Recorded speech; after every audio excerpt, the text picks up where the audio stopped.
한일 정상회담이 불발로 끝난 데 대해 일본 정부는 일방적으로 취소한 사실이 없다며 되레 한국에 항의했습니다.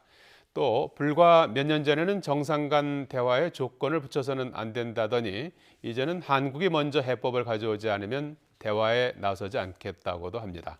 도쿄에서 이경아 특파원입니다.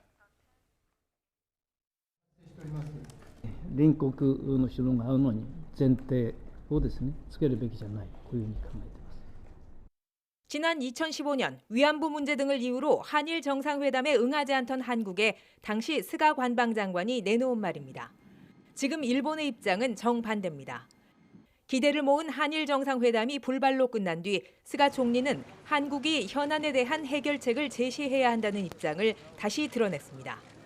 벌써 수년째 일본은 받아들일 수 있는 해법을 내놓기 전까지 관계 개선은 없다는 사실상의 조건을 내걸고 있습니다. 그럼에도 일본 정부는 한일 정상회담이 열리지 못한 것은 일정상 그렇게 된 것뿐이라며 오히려 한국을 비난했습니다. そのような事実は全くありません。このように事実に反するのみならず一方的な発信は極めて遺憾であり、直ちに韓国側に抗議をしたところであります。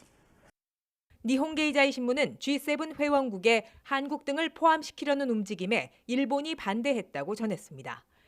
코로나 이후 선진국이라고 믿기 힘들 만큼 뒤처진 일본의 민낯이 세계에 알려진 데 비해 국제사회에서 한국의 영향력은 점점 커지는 것을 노골적으로 견제하는 겁니다.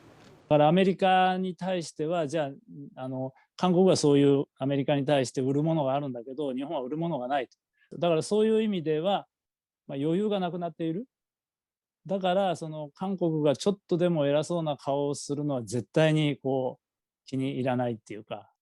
일본 SNS에서는 문 대통령이 다른 나라 정상들과 환하게 웃고 있고 스가 총리는 혼자 떨어져 있는 G7 정상회의 사진이 화제가 됐습니다.